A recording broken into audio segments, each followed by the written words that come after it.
E eu queria também pedir desculpas não podemos não estar presente na abertura da sessão. Eu tive um pequeno probleminha, eu tive que fazer uma mudança de táxi numa hora não prevista. Por isso eu me atrasei. Eu queria agradecer aos organizadores desse simpósio, particularmente ao Júnior. Ele me chamou de Antônio, vocês não sabem.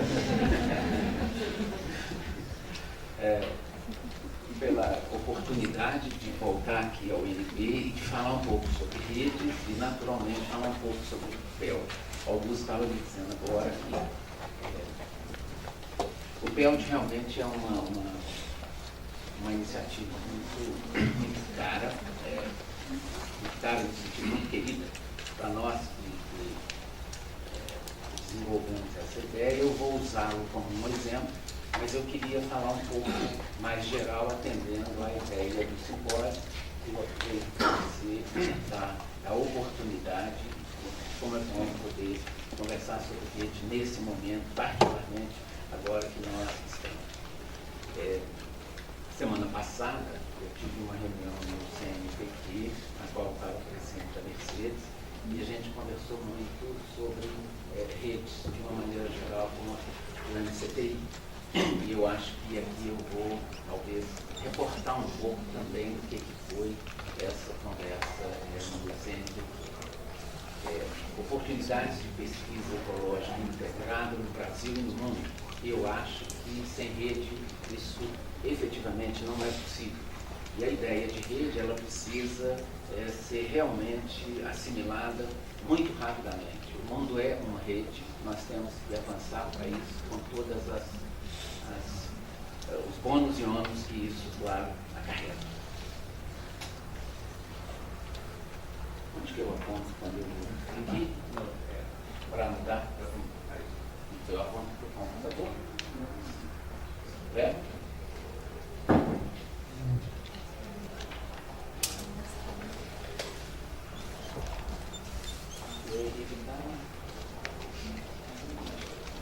Tá bom, esses são alguns tópicos que no caminho do hotel para cá, alguns deles já mudaram, então eu não vou ficar preso nele.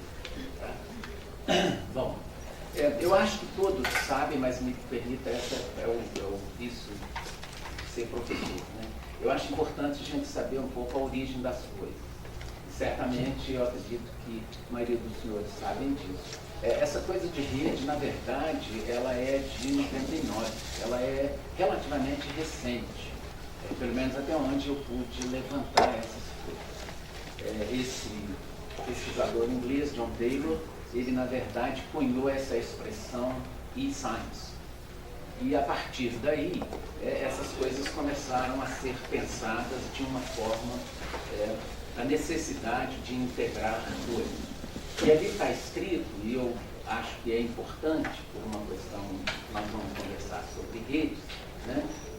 Isso foi pensado, são pesquisas realizadas através de um ambiente colaborativo, organizado em rede e que faziam um uso intensivo de tecnologias computacionais de processamento, armazenamento e transmissão remota de grandes quantidades de dados. Não necessariamente é tudo isso que nós fazemos, o que nós queremos fazer, mas certamente está implícito ali ferramentas que nós usamos e precisamos.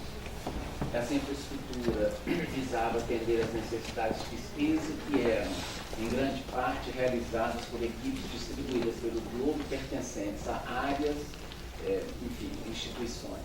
Eu acho que esse é o ponto central. Não necessariamente nós precisamos estar no mesmo local fazendo uma mesma pesquisa. Nós podemos fazer uma mesma pesquisa com diferentes pessoas em diferentes locais.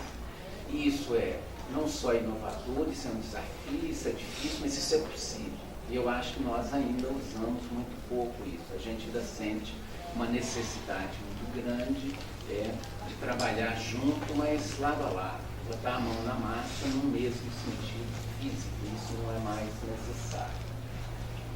A razão de eu ter colocado isso é porque eu acho que, assim como para mim, a rede, a necessidade de rede, surgiu de uma constatação muito clara lá nos idos de 96. Foi a primeira vez que eu falei sobre redes. Aqui em Brasília, por exemplo, foi na verdade no CNPq. Haviam vários desafios. Um dos grandes desafios era exatamente como conectar.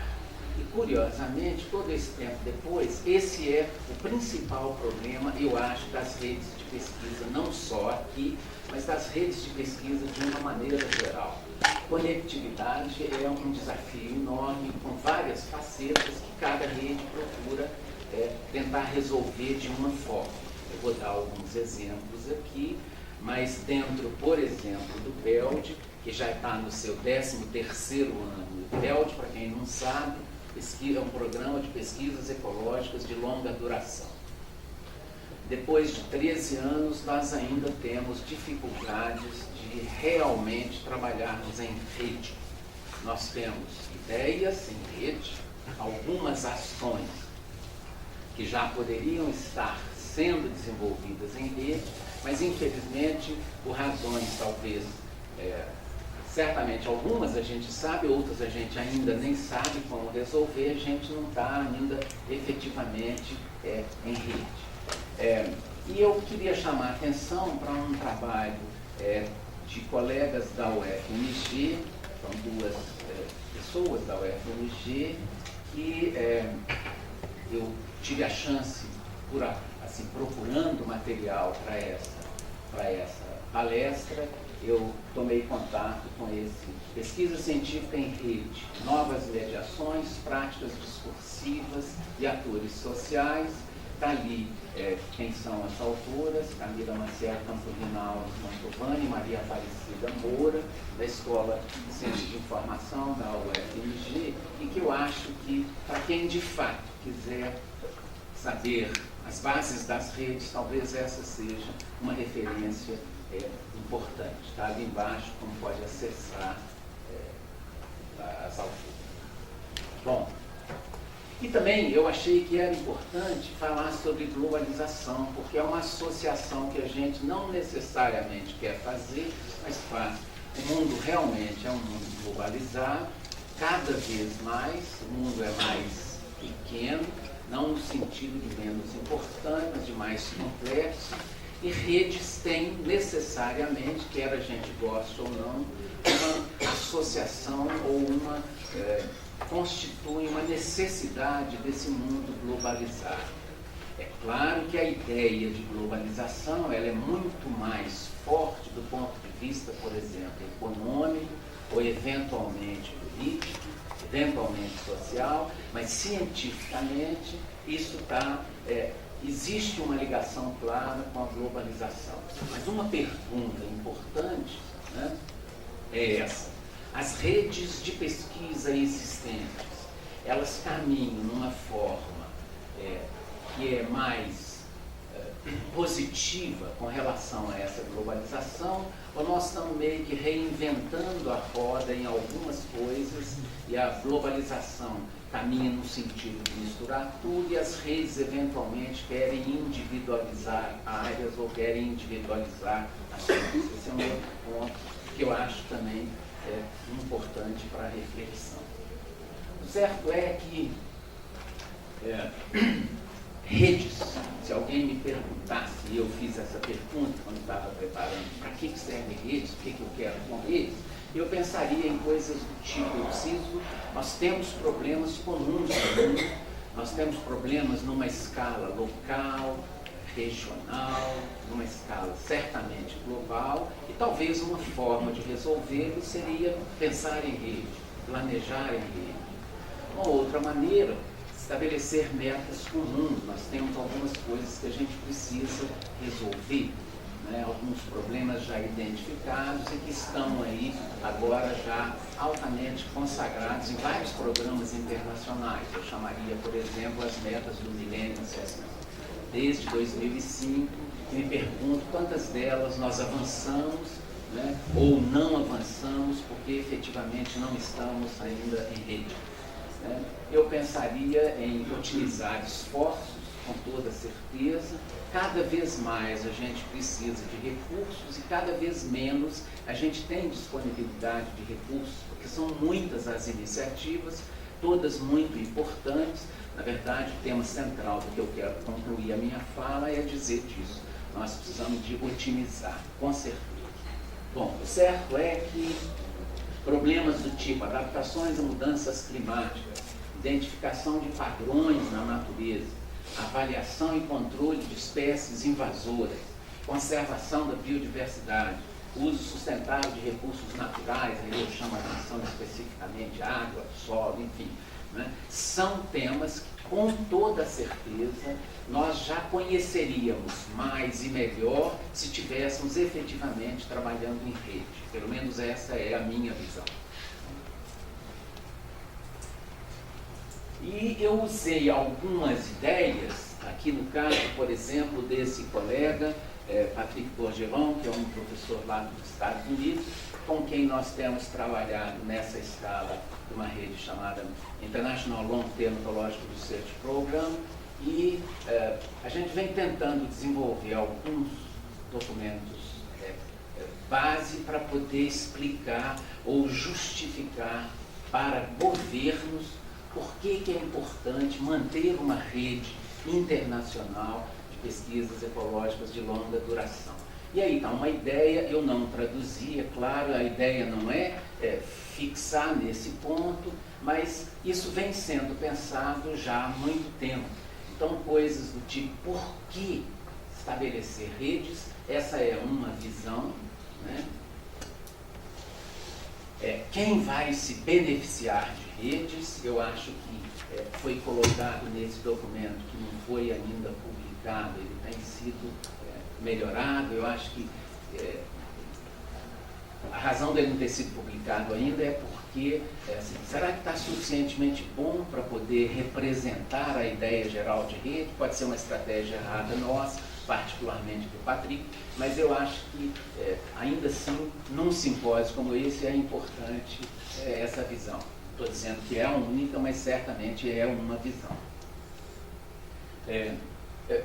E aqui, mais especificamente, né, para ficar onde eu talvez possa falar mais nesse simpósio, eu queria chamar a atenção especificamente para o PELD, porque o PELD teve uma das razões básicas. Nós tivemos uma primeira fase de 10 anos de atuação no Brasil, e quando eu penso nas sínteses produzidas até agora pelos diferentes colegas que participaram, e foram 11 sítios diferentes no país, o que eu sinto, lamentavelmente, é que não necessariamente as pessoas conhecem o PELD.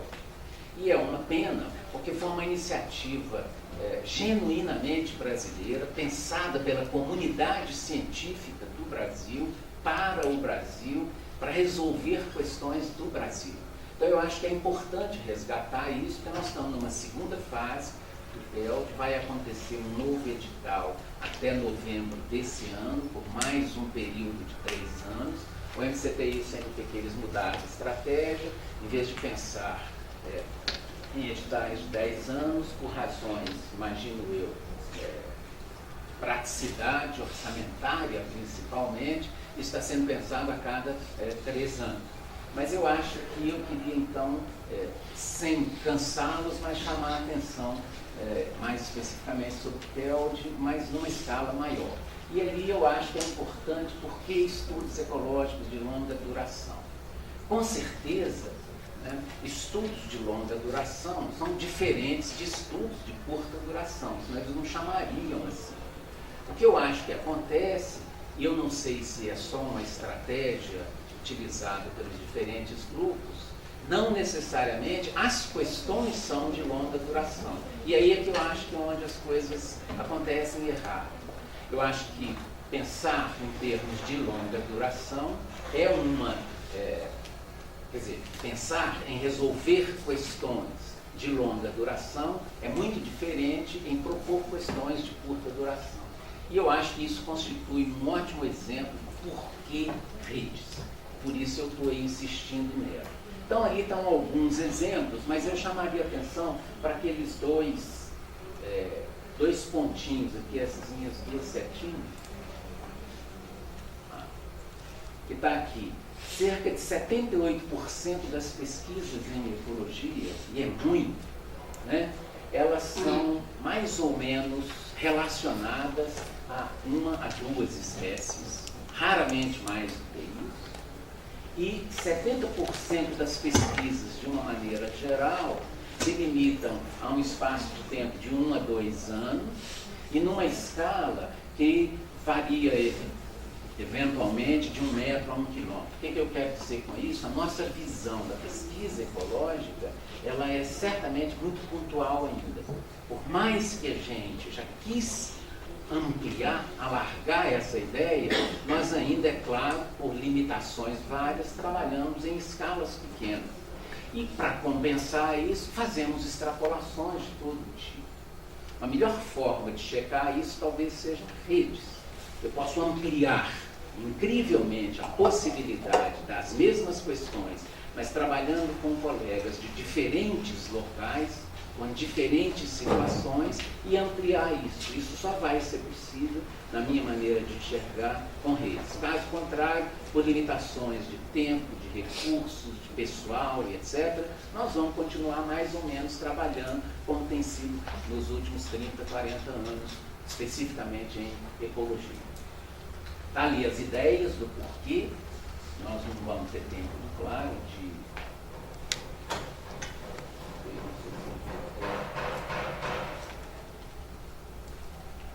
Está aí, por que isso?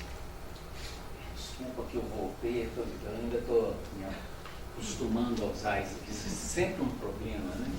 Bom, certamente, conceitos ecológicos e estudos de longa duração, como vocês sabem, eu acredito que a maior parte das pessoas, com certeza isso não é novidade para ninguém, nós precisamos de longo prazo para analisar algumas questões específicas. Então, está aí alguns exemplos que eu certamente não vou ler, que eu acho que são do conhecimento da maioria, com toda certeza. E, aliás, Júnior, essa apresentação, ela pode ficar disponível, é claro, quem quiser, né? Eu acho que... Bom, como é que foi o caminho no Brasil para tentar, então, né? No Brasil, no período 99-2008, o MCTI, mais especificamente o CNPq, como integrante da MCTI, surgiu a chance de conversar, então, mais especificamente sobre pesquisas de longo prazo e a possibilidade de redes. E eu me lembro que era uma situação muito curiosa, porque os dirigentes da época achavam o seguinte: isso não é muito factível, porque nós não podemos planejar as coisas por um período mais longo.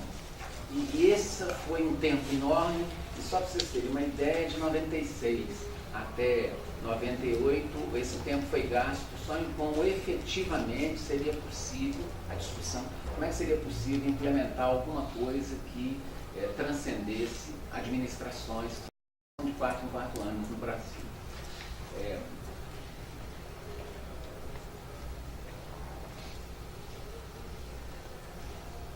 Ele começou a partir de um exemplo muito bom da genética. A genética brasileira, como acho que todos sabem, ela deu um salto de qualidade fantástico, né, há muito tempo já. E nós usamos um exemplo importante deles, que era o Programa Integrado de Genética, para pensar um programa integrado de ecologia.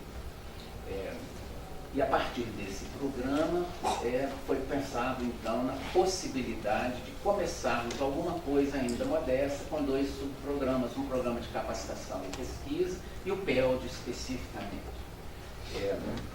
Tinha uma comissão coordenadora, com pessoas, é claro, da comunidade científica que opinaram, que sugeriram que essas ideias surgiram deles, do CNPq, da CAPES, do MMA, da FINEP, né?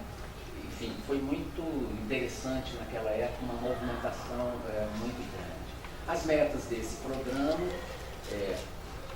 elas estão aí, é claro que eu não quero ler, eu só queria que vocês tivessem uma ideia clara que o programa definiu o que eu acho boas metas naquele primeiro momento, Isso começou a ser discutido, como eu disse, em 96.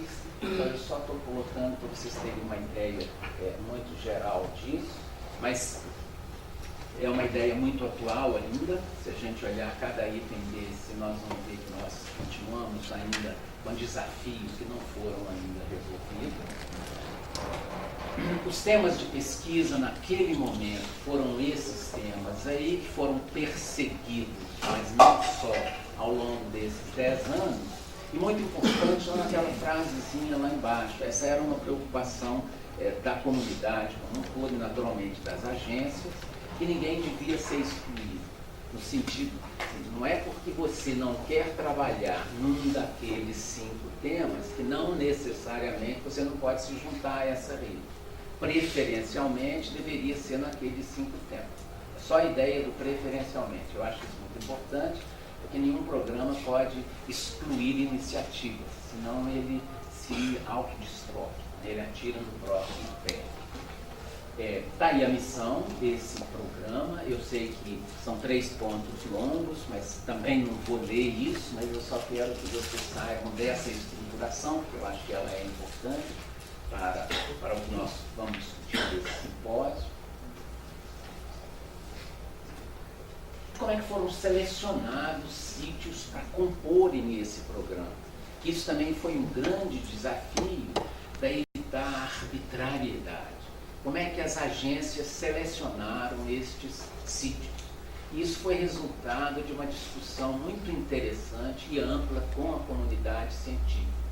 A comunidade científica é quem sinalizou para as agências como é que os sítios deviam ter pensado, e não foi ao contrário, o que eu acho muito importante. Então estão aí critérios centrais, claro que haviam critérios complementares, né? Mas que nós não vamos discutir isso aí agora. E aí então a rede que se formou teoricamente e que atuou no período 99 a 2009, muito recente isso, né? Mas estão ali alguns números delas. Na primeira vez foram 27 propostas, aí um comitê em 2 níveis selecionou 9 sítios. Os recursos foram aqueles utilizados, eram muito modestos, considerando a abrangência da proposta. Isso foi uma discussão desde o início, né? Na verdade, quando nós sentamos na mesa de negociação, a proposta nossa é que fosse no mínimo 4 milhões naquela época, né? Então, os pesquisadores aqui presentes que participaram do PELD, naquela primeira fase, puderam perceber um certo desapontamento com a quantidade de recursos que foi efetivamente aplicada. Mas ainda assim foi possível começar essa iniciativa, né? Também naquela época se pensou, bom, já que é de longa duração, o que é longa duração? Quanto tempo vai ficar? Que chances nós temos de manter isso? E também foi discutido, né, projetos para o futuro. E ali está o projeto de conectividade, que significa, entre outras palavras, também rede, né? Foi discutida a integração com outros programas, que aliás é uma parte central dessa minha fala hoje, que eu espero concluída, né? Um programa de bolsas diferenciado. Desde aquele primeiro momento tentou-se com a CAPES, convencer a CAPES que era importante investir em um programa específico de bolsas. Isso, infelizmente, para nós do PELD, isso não aconteceu, mas felizmente aconteceu, por exemplo, uma outra iniciativa muito importante, que é o LBA, um outro projeto muito importante do Brasil, com parceiros internacionais, o LBA, em que a CAPES apoiou com um programa específico de bolsas. E só para fechar essa primeira parte dessa primeira fase, que eu acho que é um pouquinho da história, né, está aí a ideia da estrutura mínima de um sítio para garantir pesquisas de longa duração. Claro que faltam coisas, claro que eventualmente tem coisas mais importantes dependendo de qual que é a proposta, mas de uma maneira geral foi isso que foi utilizado como mais ou menos um norte do que deveria ter um sítio PELD. Uma pergunta importante. os 11 sítios pélvicos da primeira fase atenderam ou têm necessariamente essas características aí? Não. Alguns têm uma infraestrutura muito melhor, muito mais avançada, e outros, por razões as mais variadas, ficaram capengas, faltando uma coisa, faltando outra. Mas eu me lembro que uma das discussões importantes é que nós precisaríamos, naquela época, claro que isso não é verdade, mas hoje, a gente precisaria de estações meteorológicas, por exemplo. Nós não tínhamos isso à nossa disposição. Claro que hoje, né, a estrutura do Brasil mudou muito com relação a isso. Mas não tinha um dado, por exemplo, no Rio Doce, que é onde eu trabalho, nós não tínhamos um dado meteorológico, não tinha uma ideia como é que aconteciam as coisas numa escala maior. Né? Isso, em alguns sítios, isso avançou, em outros, como eu disse, não necessariamente. Essa fase 2, né, ela começou no final de 2009, que é quando houve um edital, que foi aí o 059 de 2009, se candidataram um número bastante grande de sítios, isso é muito preocupante, e eu vou explicar por quê. Né? A ideia é não excluir ninguém, mas também é claro que nós temos que saber até onde que a gente pode ir. Não vai ser possível a gente ter no Brasil, né, 100 sítios de pesquisa de longa duração. Isso não existe, isso é totalmente fora da realidade. Mas estão ali as propostas dessa segunda fase. Uma coisa muito interessante e eu acho muito boa que foi feita é que o próprio CNPq, e agora eu estou me centrando mais no CNPq, que embora é uma ação do MCTI, mas efetivamente quem botou isso para andar foi o CNPq, e eu acho que os créditos devem ser 100% dados ao CNPq, sem nenhuma, é claro, restrição às outras agências. Na verdade, muito pelo contrário. Mas os recursos, o recurso total 6,6 milhões, 1,6 milhões para a Bolsa e anualmente 2,7 milhões.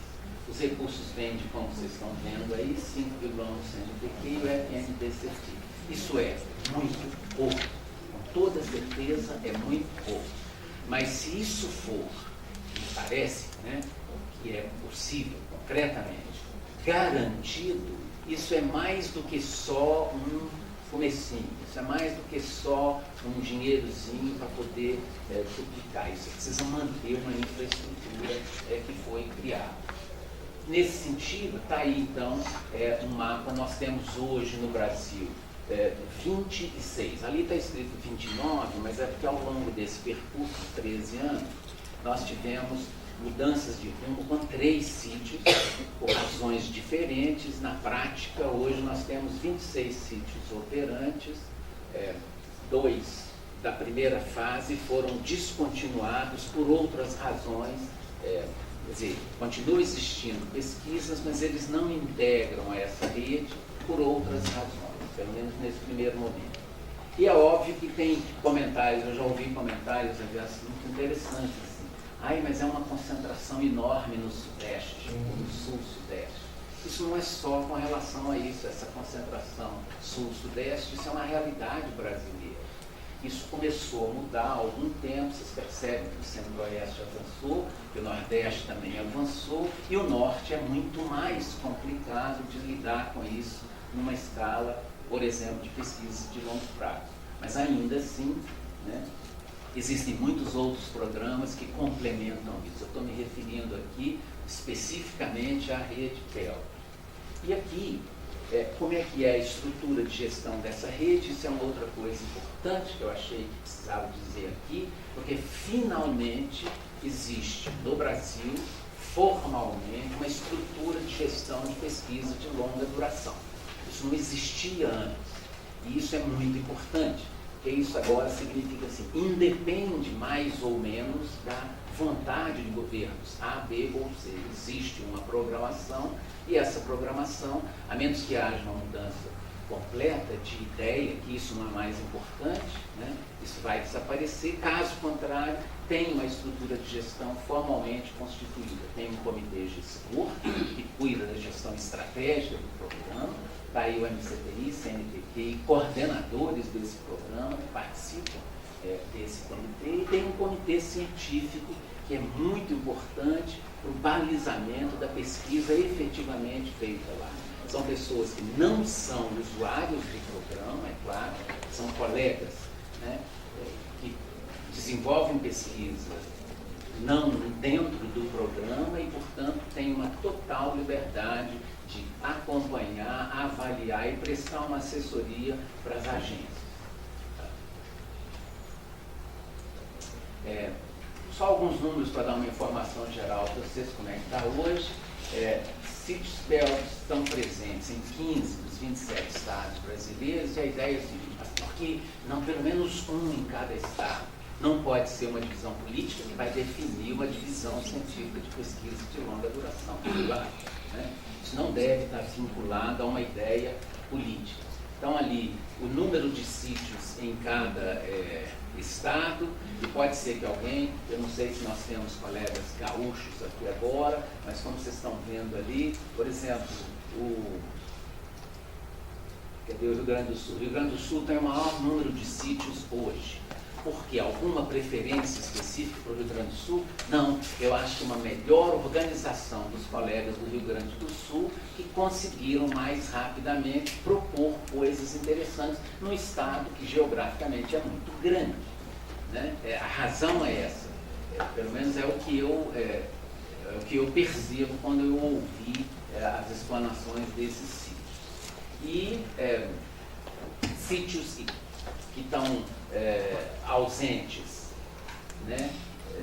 Tem 12 unidades que não têm, são esses os estados que não têm um sítio com essas características e que a expectativa é que eles demandem.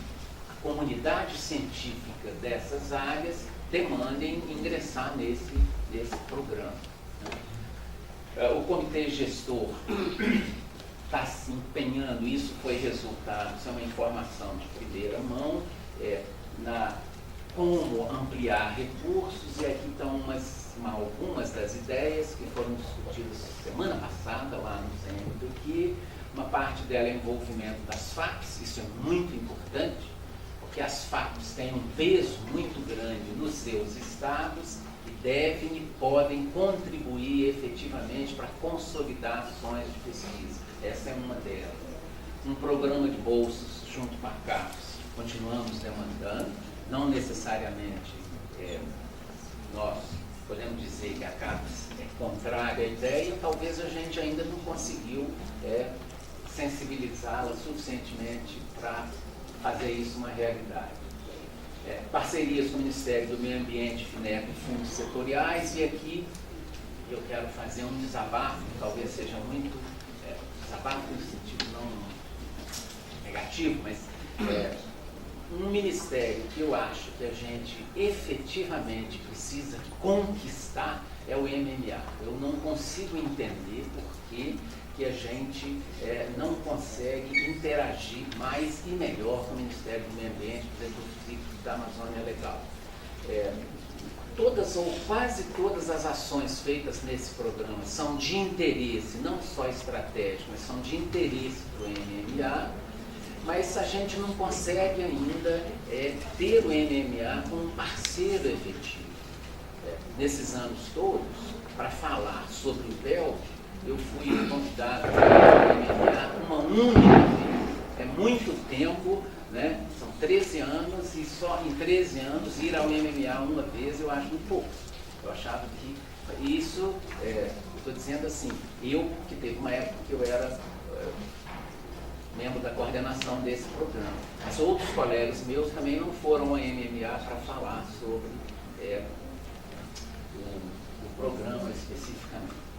E uma outra ideia, difícil, mas necessária, é rediscutir a contribuição dos fundos setoriais. Isso é extremamente complexo, porque nós estamos falando de um volume maior de recursos, mas também, é claro, de um volume ou de dificuldades maiores de acessar esse recurso. E a outra ideia é a competição por recursos internacionais, no sentido mais ou menos, por exemplo, do que a rede dos Estados Unidos fez e continua fazendo, para manter, para garantir a sua sustentabilidade. Vários sítios nos Estados Unidos, eles se tornaram meio que assim, ele oferece a infraestrutura e quem quer paga para usar aquela infraestrutura na forma do benefício, ou eles buscam recursos internacionais por causa de determinados problemas, determinadas questões específicas. Caminhando para o final, vai existir, como eu disse, uma nova chamada TELT em 2013, a esse período 2013-2015, segundo informações do diretor do CNPq da semana passada. Esse edital deve sair, talvez, ainda no final de agosto, que eu acho meio difícil. Não sei se eu acho, isso foi o que foi dito. E certamente até setembro de 2012, chamadas para sítios novos e sítios antigos, um prazo de financiamento de 36 meses, e aqui está, é claro, um gargalo. O orçamento garantido no PPA, né, PPA é o plano plurianual do Ministério, é apenas de 1,5 milhão por ano.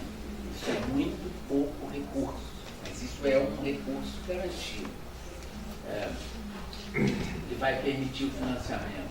Nessa tese, se for só esse o recurso, né, nós temos um grande problema. Eu disse para vocês que nós temos 26 sítios e vamos ter dinheiro para financiar só 15 sítios. O que vamos fazer com os outros sítios? A ideia não pode simplesmente desligar, olha, vocês não podem, não funciona dessa maneira. Tem que arranjar mais recursos, né? Se não arranjar recursos, nós temos que redimensionar o programa. O que eu espero que não tenha que chegar nisso aí. Eu achei importante falar um pouco da inserção do TELT numa escala maior. E eu já fiz referência 2 vezes ao ILTR, que é uma rede internacional de pesquisas ecológicas de longa duração, do qual o Brasil é membro desde 1998, um membro certamente não necessariamente tão atuante assim, mas está aí algumas coisas rápidas que eu queria falar sobre essa rede. Né? A ideia é de uma atuação desde a nível local até uma atuação global. Então ali algumas das... Para que isso funcione, né? Precisa pensar em colaboração, comparabilidade, troca de dados, programa especial de educação e treinamento, enfim. Aí a missão dessa rede é perfeitamente compatível ou muito complementar ao que nós falamos para o TELT. Na verdade, as discussões a esse nível, na maioria dos países, né, elas, é claro, os países estão comprometidos com essa missão. Vai haver uma próxima reunião em Portugal, em Lisboa, em setembro, em que o Brasil vai efetivamente participar dessa reunião, eu espero com mais pessoas. E só para dar uma ideia de como essa necessidade de rede cresceu, está aí. A primeira reunião de pesquisas de longa duração, na verdade, aconteceu em Spark, nos Estados Unidos, lá em 93, e a partir daí percebe-se um crescimento bastante importante, e está ali mostrando um grande envolvimento naquele momento dos Estados Unidos, porque isso foi um país que naquele momento não só tinha mais recursos, mas uma comunidade científica muito maior, certamente é uma comunidade muito grande, uma das maiores do mundo, muito comprometida com pesquisas desse tipo, e que cuidou basicamente da ideia de treinamento e formação de pessoal naquele período. Em 2004 foi feita uma reunião dessa rede aqui no Brasil, foi feita em Manaus, foi organizada pelo nosso colega Flávio Luizão, naquela época do INPA, e foi extremamente importante, porque aquela setinha está ali para mostrar, né, que a reunião de Manaus, ela serviu para, de fato, meio que documentar, instrumentar essa rede, né, que é uma rede internacional, com a ideia de permanência. A reunião de Manaus foi certamente uma reunião muito importante. Os pesquisadores não só puderam pensar o que estava sendo feito em cada país, particularmente aqui no Brasil, mas como é que nós podíamos garantir isso.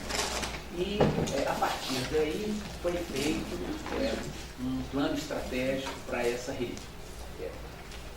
Essa é uma ideia da rede geral. Em 2012, eu fiz essa foto da página no sábado. São 571 sítios de pesquisa, são 40 países efetivamente envolvidos, esse número cresce. Eu não sei quantas postulações tem para a reunião de Lisboa em setembro, mas certamente deve existir a cada reunião no mínimo 2 ou 3 países, novos países querem se juntar a essa rede. Eu não vejo por que vai ser diferente na reunião de Lisboa, certamente que não. Aí alguns desafios. Aí desconfigurou. Não, esse está legal. O anterior é que... Então, aqui estão alguns desafios dessa rede, que são os mesmos desafios nossos, que eu vou passar rápido, por causa do tempo. E um dos exemplos, eu acho isso importante, né? Eu disse assim, mas vale a pena esse esforço todo? O que nós podemos fazer? Está aqui uma iniciativa recente, lá do Patrick Bergeron, que é um professor da Universidade do Colorado, e que propôs para essa rede internacional uma ideia bastante necessária, eu diria, que é pensar em serviços ecossistêmicos. Isso tem crescido cada vez mais. Está ali o número, eu não sei se vocês conseguem enxergar o número conseguem ver esses pontinhos aí? Não são muitos ainda, mas tem vários países e vários sítios em diferentes países que estão se dedicando à ideia de pensar serviços ecossistêmicos de uma forma em rede. Essa é uma possibilidade interessante, eu achei como um exemplo.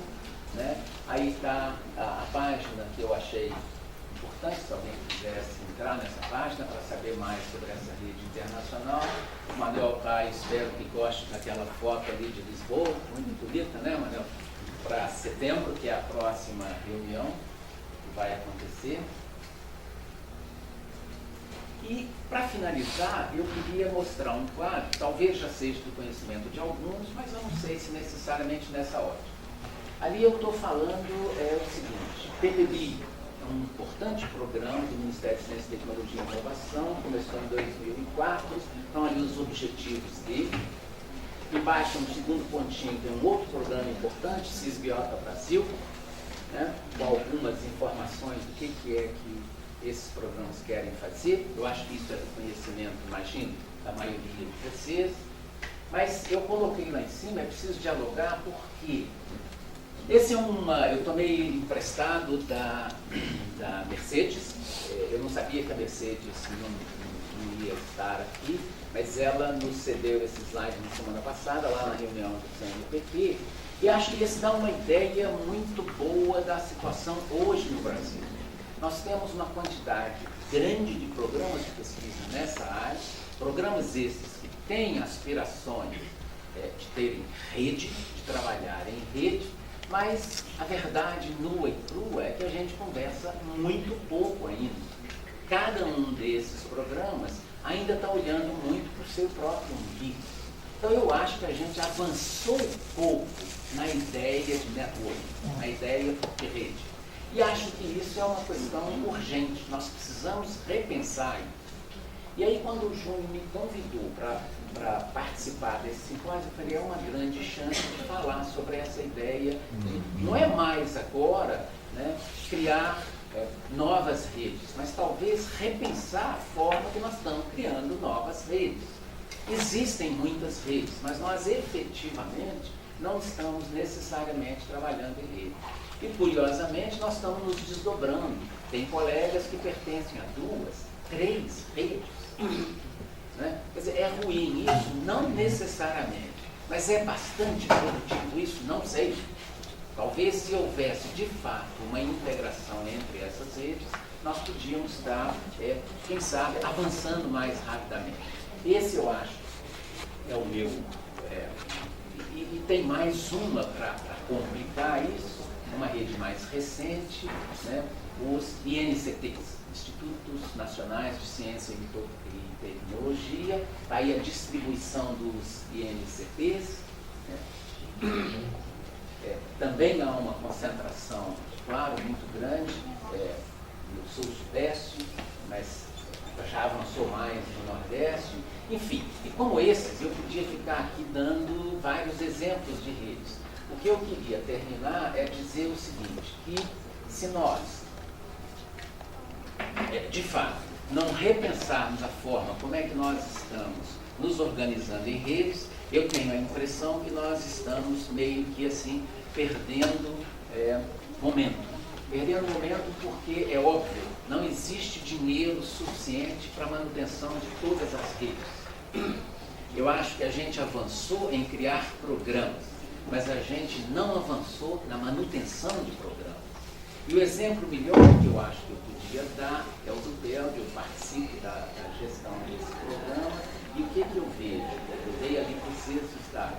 Se a gente não conseguir mais recursos, se a gente não conseguir conversar entre as redes existentes, nós vamos ter que começar a fazer o caminho inverso, cortando sítios de pesquisa porque não tem recurso para fazer. Eu acho que essa é um ponto importante que me pareceu adequado a esse simpósio, que pensa em redes, e acho que nós temos que conversar urgentemente. A minha proposta, né, eu espero poder fazer isso de uma forma mais contundente, é que os coordenadores, as coordenações das redes precisam sentar em algum momento, em algum lugar, seja aqui em Brasília ou seja em algum outro lugar, e planejar alguma coisa para esse futuro próximo. Nós não vamos poder manter as coisas, pelo menos essa é a minha visão, da forma como elas estão. Não tem dinheiro suficiente, não é possível arranjar mais dinheiro rapidamente, nós temos que vender as ideias de uma forma mais atraente. A forma mais atraente é se nós pudermos estar trabalhando efetivamente em rede. Muito obrigado.